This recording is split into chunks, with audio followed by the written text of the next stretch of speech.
हरे कृष्ण कृष्ण कृष्ण हरे हरे, हरे राम राम राम हरे हरे।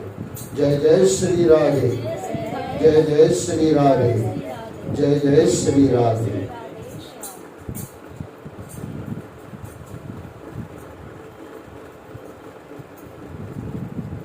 श्रीमद् भागवत महापुराण 28वां अध्याय और उसके अंदर अष्टांग योग की विधियां। श्री कपिल भगवान ने कहा, माते योग के द्वारा चित्त शुद्ध एवं प्रसन्न होकर परमात्मा के प्रति उन्मुख हो जाता है। योग का अर्थ ही है आत्मा का परमात्मा से मिलन। यथाशक्ति स्वधर्म का पालन करते हुए दुष्प्रवृत्तियों का त्याग करना, भाग्य से जो प्राप्त हो जाए उसी पर संतोष करना। देखो ये याद रखना, ये बहुत बड़ी बात गुरु कह रहे हैं। क्या कह रहे हैं? योग का अर्थ ही है आत्मा का परमात्मा से मिलन, लेकिन उसका रास्ता क्या है? शुरुआत कहाँ से होती है? शुरुआत होती है यथाशक्ति स्वधर्म का पालन करते हुए दुष्प्रवृत्तियों का त्याग करना। ये हम नहीं करते। अच्छाई वाले अपना लेते हैं लेकिन बुराई छोड़ते नहीं है। लेकिन यहाँ तो कहते हैं सब दुष्प्रवृत्तियों का त्याग करना, भाग्य से जो प्राप्त हो जाए उसी पर संतोष करना, आत्मज्ञानियों के चरणों की सेवा करना, विषय वासनाओं से दूर रहना। ये याद रखना। इसमें कोई कमी हो आप में तो उसमें जोड़ देना, और जो कमी नहीं हो उसको जाने दो, लेकिन जो कमी है उसको निकाल दो।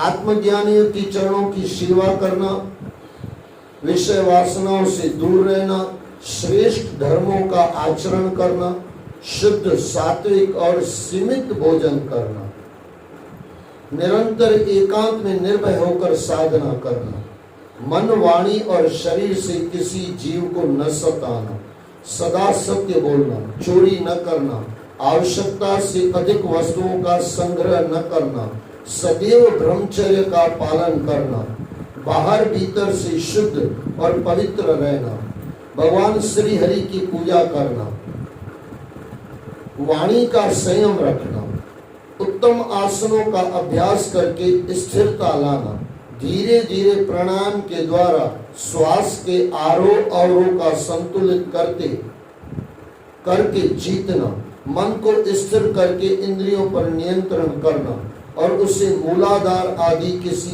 एक चक्र में स्थित करना ध्यान योग कहलाता है। प्राणायाम में साफ सुथरे स्थान पर सीधे बैठकर आरोह अवरोह द्वारा श्वास को एक स्वर से लंबा खींचकर रोकें और उसे दूसरे स्वर से बाहर की ओर छोड़ें, फिर दूसरे स्वर से उसे ऊपर की ओर खींचकर पहले स्वर से बाहर की ओर छोड़ें। इस क्रिया को पूरक, कुंभक और रेचक कहा जाता है। इसे अनुलोम विलोम के द्वारा करना चाहिए। इससे प्राण का मार्ग स्वच्छ हो जाता है और चित्त स्थिर तथा निश्चल होने में सहायता मिलती है। प्राणायाम द्वारा शरीर के अनेक रोग स्वतः ही शांत हो जाते हैं। जिस प्रकार वायु और अग्नि से तपाया हुआ सोना अपने मैल को त्याग देता है, उसी प्रकार जो योगी प्राणवायु को जीत लेता है उसका मन बहुत शीघ्र शुद्ध होकर चमकने लगता है। अष्टांग योग। योग के 8 अंग हैं जिनके आधार पर इसे अष्टांग योग अथवा राजयोग के नाम से पुकारा जाता है। ये 8 अंग इस प्रकार है: यम, नियम, आसन, प्राणायाम, प्रत्याहार, धारणा, ध्यान और समाधि। यम ये 5 हैं: अहिंसा, सत्य, असत्य, ब्रह्मचर्य और अपरिग्रह। अहिंसा में मन, वाणी तथा कर्म से किसी जीव को किसी प्रकार भी कष्ट न पहुंचाना। सत्य में इंद्रियों के द्वारा जैसा ग्रहण किया है उसे वैसा ही वाणी के द्वारा प्रकट होता है। असत्य में कोई भी वस्तु अथवा पदार्थ बिना उसके स्वामी की स्वीकृति के न लेना। ब्रह्मचर्य में मन, वचन और कर्म से काम भावना पर पूर्ण नियंत्रण करना होता है। अपग्रही यानी लेने में साधक के लिए केवल आवश्यकता अनुसार संयम की प्रवृत्ति को त्याग कर मात्र शरीर की रक्षा के लिए वस्तुओं का संग्रह करना चाहिए। यानी जितनी जरूरत हो उतना संग्रह हो। थोड़ा बहुत भविष्य का सोच के थोड़ा हो तो कोई दिक्कत नहीं, लेकिन उसके बाद जितना ज्यादा वो परेशानियां ज्यादा। नियम ये भी 5 प्रकार के हैं। नियम भी 5 प्रकार के हैं। शौच, संतोष, तप, स्वाध्याय और ईश्वर प्रणिधान। शौच 2 प्रकार का होता है, आंतरिक और बाह्य। शरीर के भीतर अंतःकरण के दुष्प्रवृत्तियों से मुक्त रखना आंतरिक शौच है, जबकि शरीर को बाहरी प्रसाधनों से स्वच्छ रखना बाह्य शौच कहलाता है। संतोष में अपनी शक्ति और सामर्थ्य के अनुसार कर्म करने के बाद जो प्राप्त हो उसी में प्रसन्न रहना होता है। तो बहुत बड़ी तपस्या है। इतना भी हमारे जीवन में आ जाए ना, बहुत कुछ मिल जाए। कम से कम दुख तो चला जाए। दुख यही होता है कि ये नहीं है, वो नहीं है। अच्छा, उसके लिए कहा जा रहा है मेहनत करो, लेकिन मेहनत करने के बाद जो मिल जाए, जथा लाभ तथा संतोष, ये वो वाली बात। तप में साधक अपने शरीर, प्राण, इंद्रियां तथा मन को अपने अधीन कर लेता है। स्वाध्याय में धार्मिक ग्रंथों द्वारा भगवान की लीलाओं का अध्ययन किया जाता है। एकांत में बैठकर अपनी स्थूल सूक्ष्म क्रियाओं, प्रतिक्रियाओं को जांचना, परखना भी स्वाध्याय है।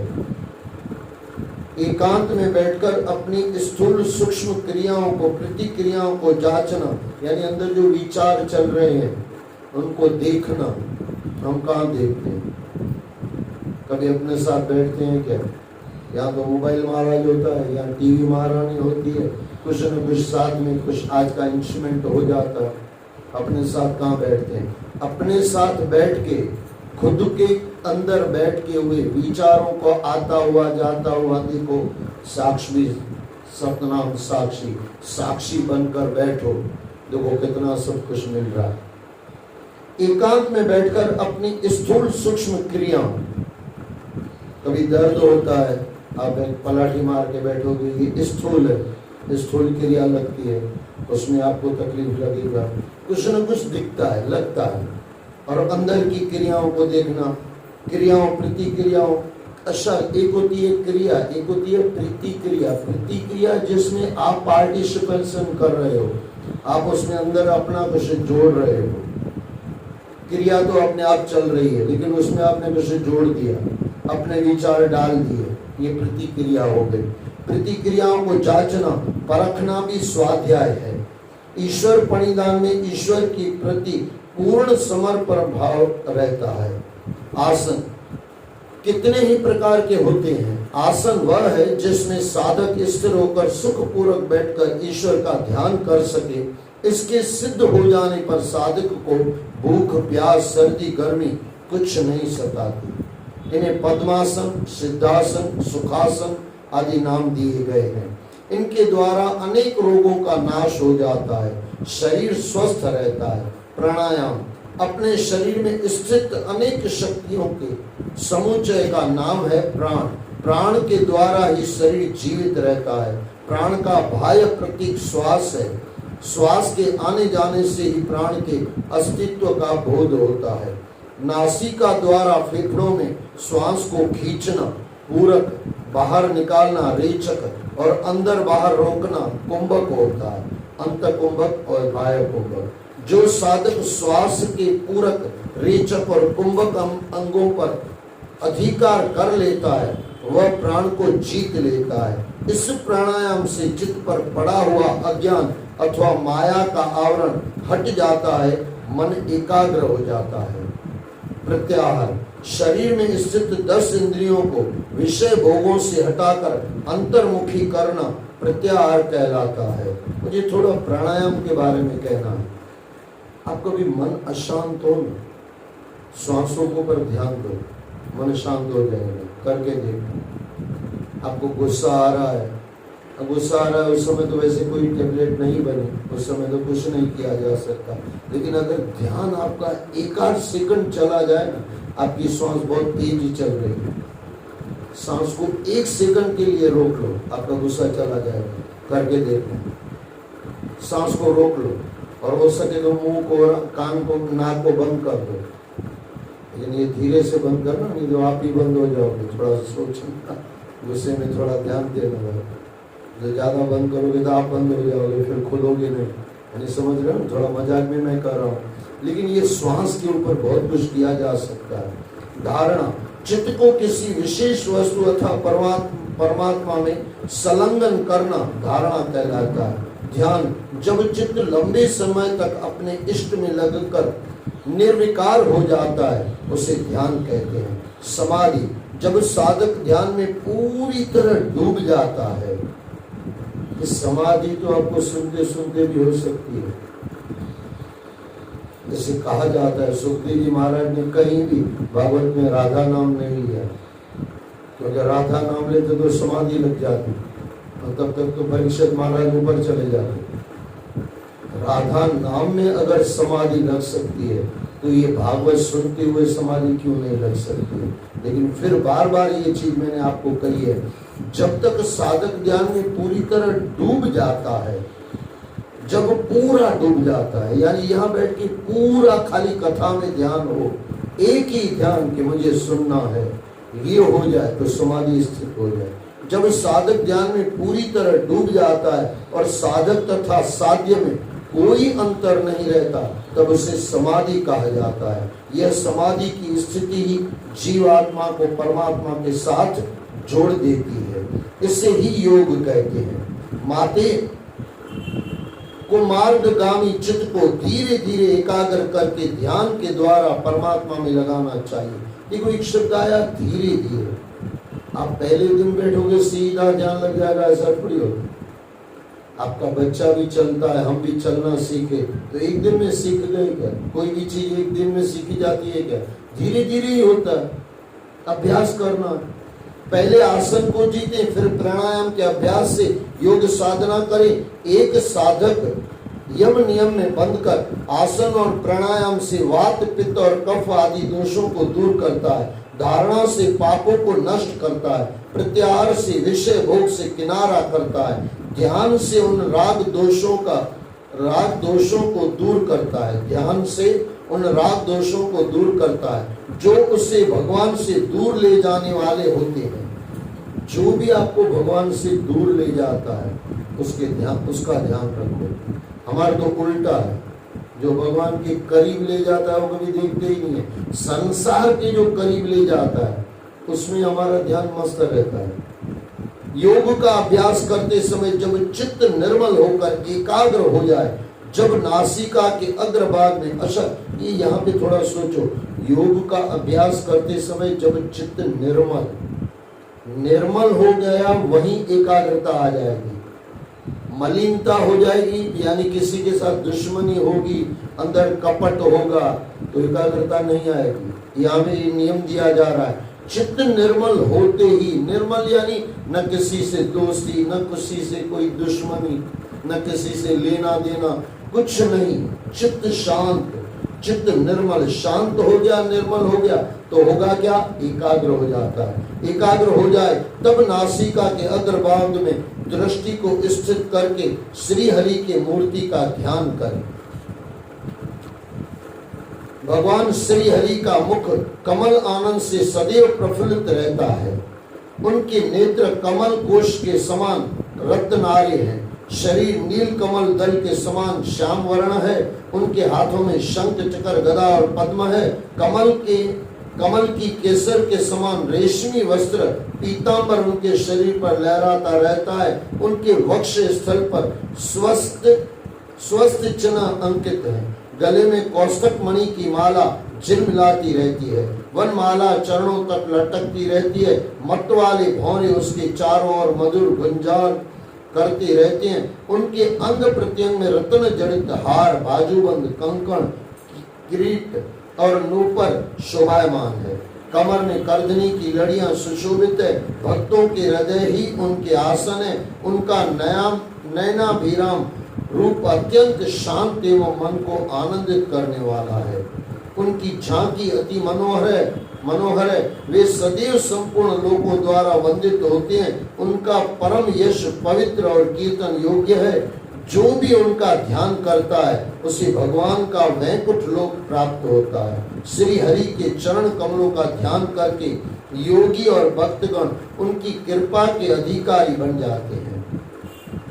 जो लोग भगवान के संपूर्ण विग्रह का प्रतिपल स्मरण करते हैं, भगवान श्री हरि उन्हें अपने हृदय में स्थान देते हैं। यह रूप भगवान का साकार रूप है। जो भी इस रूप का ध्यान करता है उसे परम पद प्राप्त होता है। माते, इस प्रकार के ध्यान से साधक का श्री हरि में प्रेम उत्पन्न हो जाता है। अच्छा, ये सब करने ना आए तो मूर्ति हो, मूर्ति में ध्यान लगाओ। साक्षात मूर्ति कोई है और उसके अंदर भी प्राण प्रतिष्ठा की हुई है, फिर तो क्या बात, मिलता है फल। जिन्होंने भी किया है उनको फल मिला है। माते, इस प्रकार के ध्यान से साधक का श्री हरि में प्रेम उत्पन्न हो जाता है। उसका हृदय भक्ति भाव से द्रवित हो जाता है। शरीर में आनंद अतिरेक के कारण रोमांच होने लगता है। आंखों से प्रेमाश्रु बहने लगते हैं।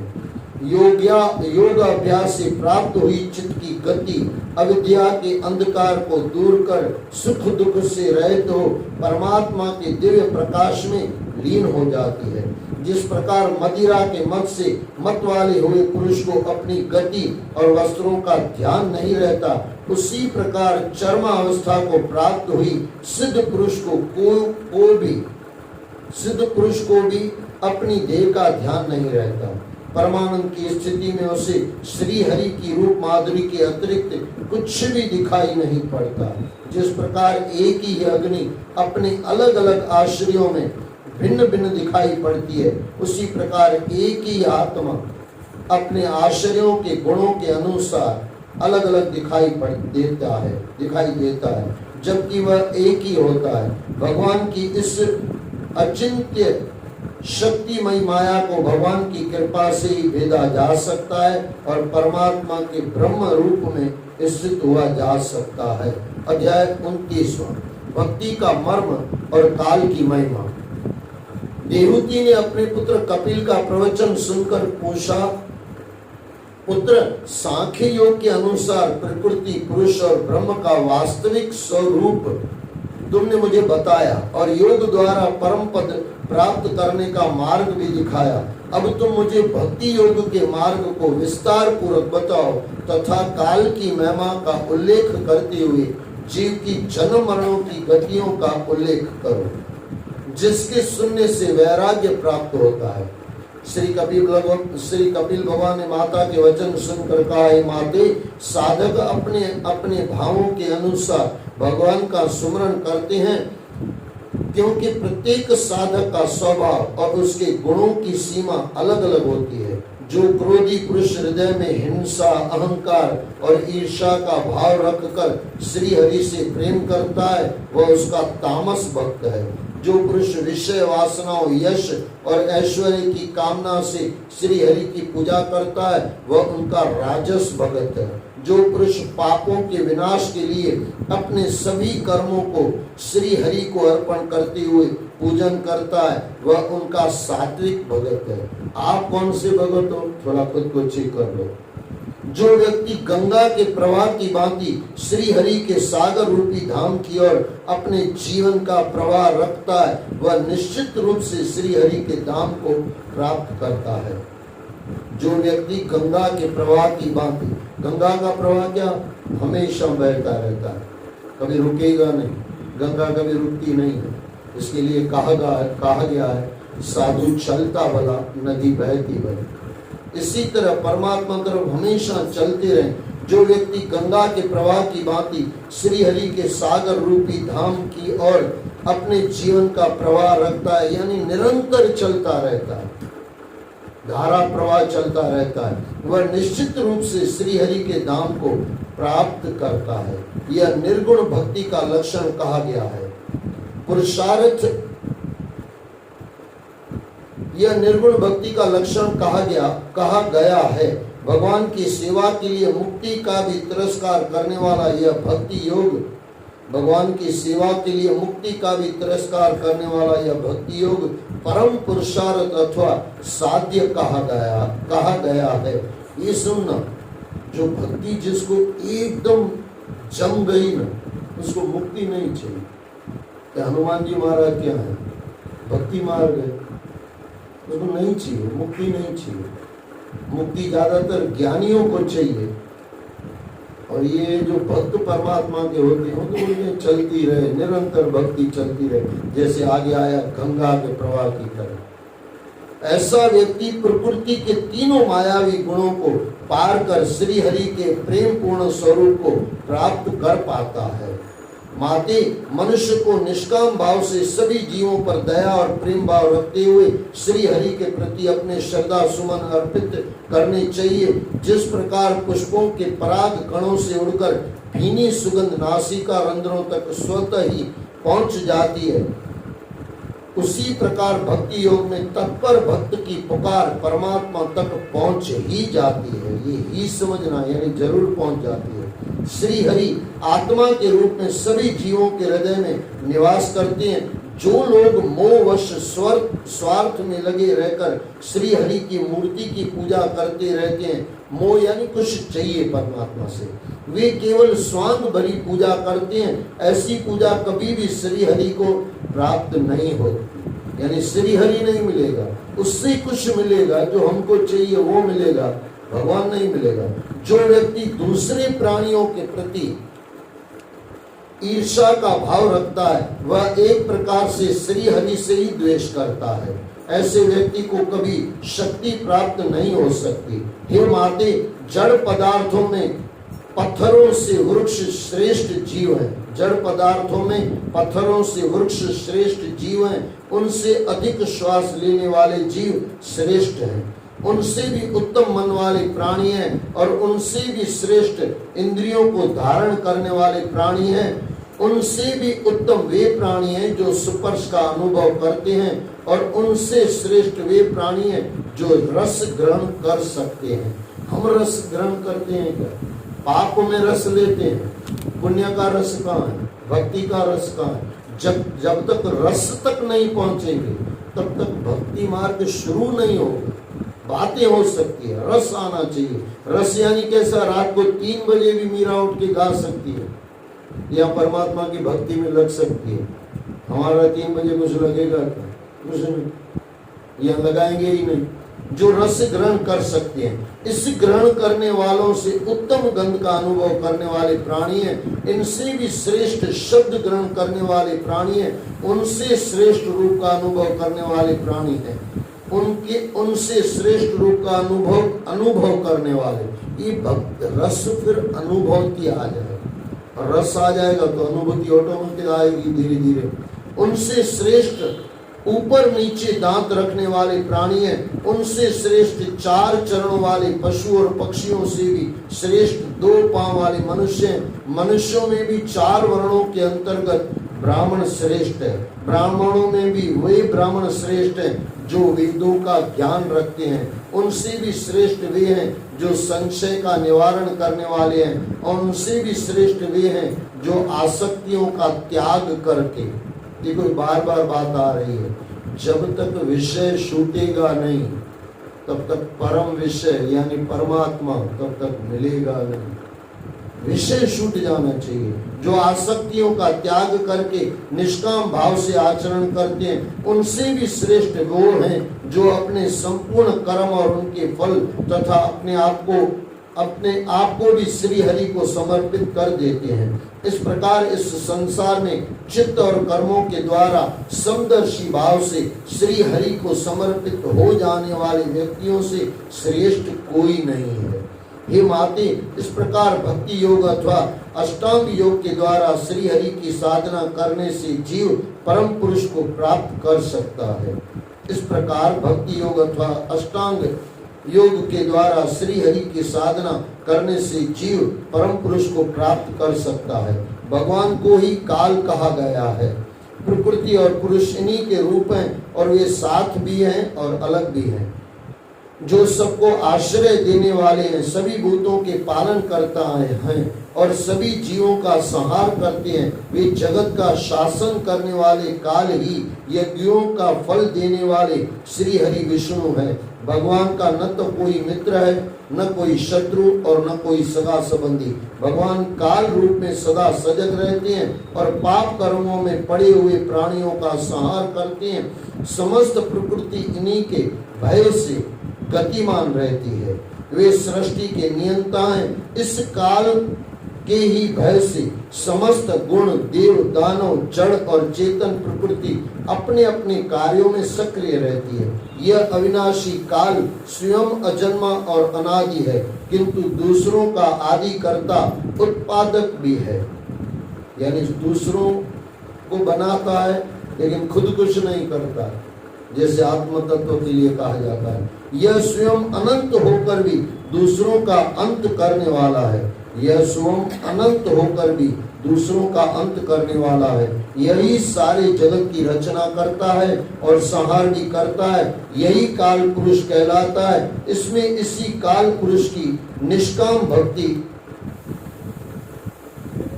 यही काल पुरुष कहलाता है। हमें इसी काल पुरुष की निष्काम भक्ति करनी चाहिए। अध्याय 30वां, शरीर में आसक्त मनुष्यों की अधोगति का वर्णन। ये थोड़ा ध्यान से सुनना। हमारी अधोगति इसकी वजह से होती है। अधोगति रुको जाए ना तो भी उन्नति खुद ही हो जाए, नीचे न गिरे यही हो तो भी बहुत है। 30वां अध्याय, शरीर में आसक्त मनुष्यों की अधोगति का वर्णन।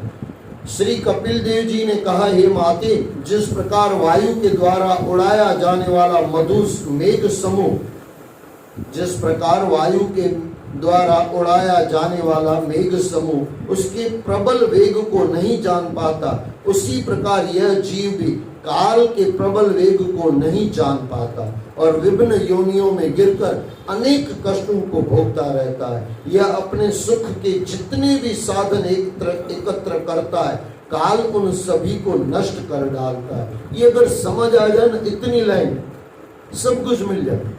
कितना, एक ही लाइन।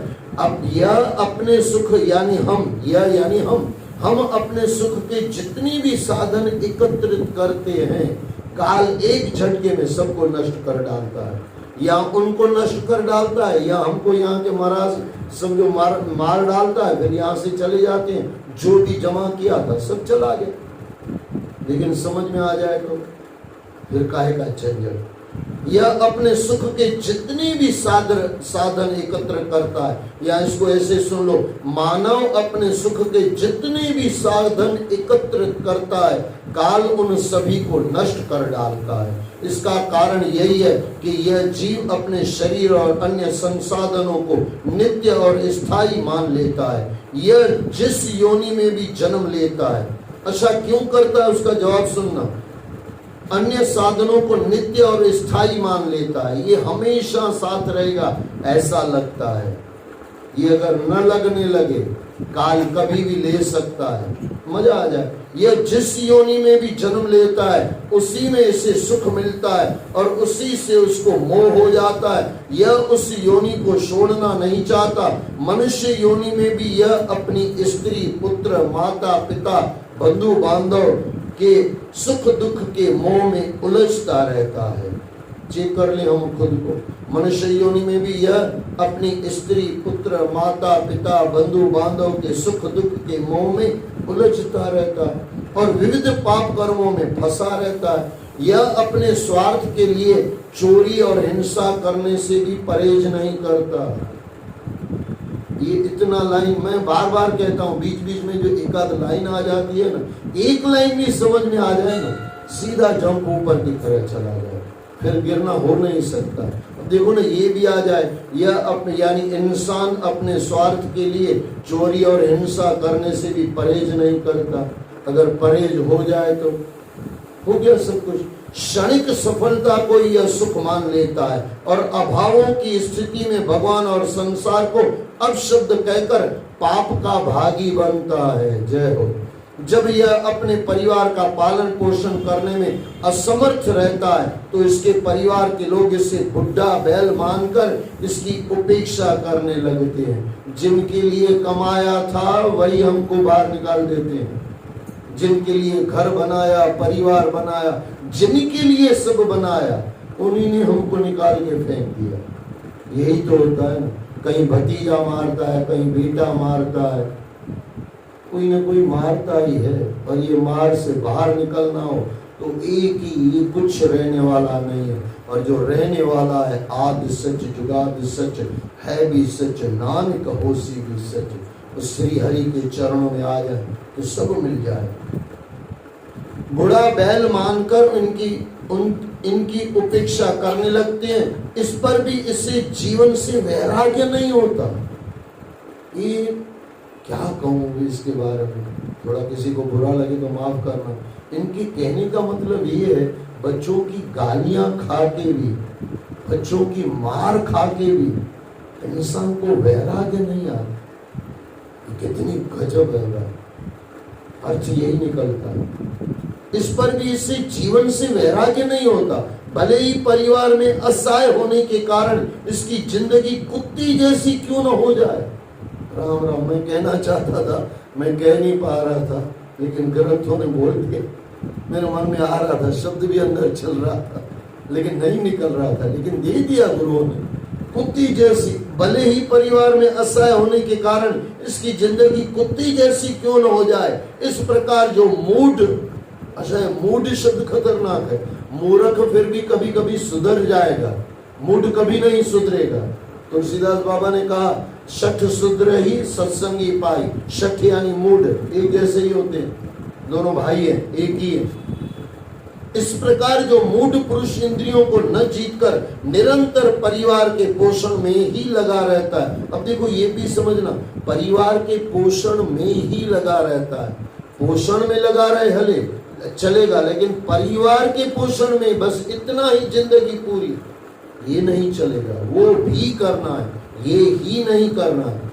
परिवार में ही लगा रहता है, वह अनेक प्रकार के दुखों को भोगता हुआ मृत्यु को प्राप्त होता है। जब यमदूत उसके सूक्ष्म शरीर को पकड़कर ले जाते हैं तो मार्ग में उसे अनेक कष्टों को सहते हुए जाना पड़ता है।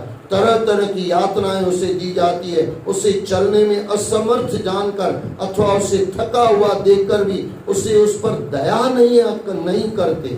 यानी वो यमदूत वे उस पर दया नहीं करते, उल्टे उस पर कोड़े बरसाते हैं और उसे बेरहमी से पीटते हैं। यमलोक का मार्ग 99,000 योजन लंबा है। इतने लंबे मार्ग में उसे तरह तरह की नार की यातनाओं को देते हुए यमपुरी ले जाया जाता है। सांप बिच्छू उसे डसते हैं, उसे खोलते तेल में कढ़ाई में डाला जाता है। उसके शरीर के मांस को गिद्ध और भयानक कुत्ते नोच नोच कर खाते हैं। उसे पर्वत शिखर से कटीले जाड़ जंखाड़ों में गिराया जाता है। उसे विष्टा और मल आदि खिलाया जाता है। सोच के ही क्या हो जाता है, इतना खतरनाक है, लेकिन फिर भी इंसान सुधरेगा नहीं। ये सुनने के बाद भी कोई सुधर जाए तो क्या बात है।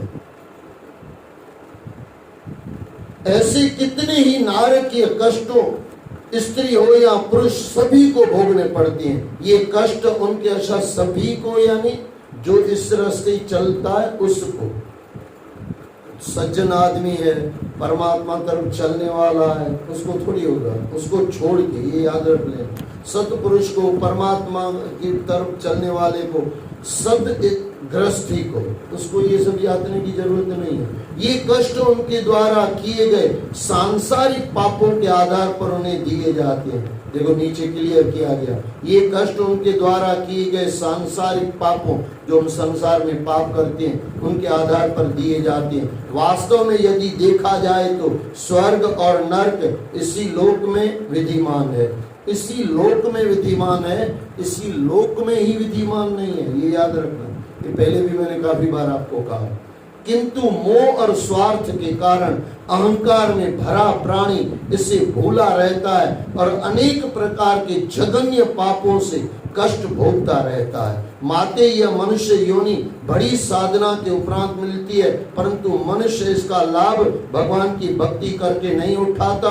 यदि वह चाहे तो भगवान श्री हरि की भक्ति करके अपने नारकीय जीवन को वह स्वर्गीय आनंद में परिवर्तित कर सकता है, परंतु उसका स्वार्थ लोभ अच्छा क्यों नहीं करते? उसका जवाब नीचे दे रहे हैं गुरु। हम क्यों नहीं करते उसका, परंतु उसका स्वार्थ यानी यहाँ पकड़ो हमारा स्वार्थ, उसका स्वार्थ यानी हमारा स्वार्थ, परंतु उसका स्वार्थ लोभ मोह आदि उसे अपने परिवार तक ही सीमित रखते हैं। उसके भौतिक सुखों के लिए वह अनेक प्रकार के पाप कर्मों में लिप्त रहता है। वह यह नहीं जानता कि मृत्यु के उपरांत उसे अपने पापों का फल अकेले ही भोगना है। ये याद रख लेना भाई, जितने भी हम बैठे हैं अपने अपने दिमाग में फिट कर लो। क्या फिट करना है? वह यह नहीं जानता, यानी यहाँ ये ऐसे समझ लो, हम यह नहीं जानते कि मृत्यु के उपरांत उसे पापों का फल हमको ही भोगना है। यहाँ लिखा है अकेले ही भोगना पड़ता है, कोई परिजन उसके पापों का फल भोगने के लिए उसके साथ नहीं आता। किसी को कितने भी करोड़ों रुपए दे दो, कुछ भी दे दो जीवन का, शरीर काट के उसको खिला दो, मैं बहुत गंदी बात बोलता हूँ मुझे पता है, कुछ भी दे दो, लेकिन कोई परिजन उसके पापों का फल भोगने के लिए उसके साथ नहीं आता। फिर भी वह नहीं समझ पाता और पाप कर्म करता रहता है। बोलो सद्गुरुदेव भगवान की जय। 30वां अध्याय पूरा हुआ। जय जय श्री राधे, जय जय श्री राधे, जय जय श्री राधे।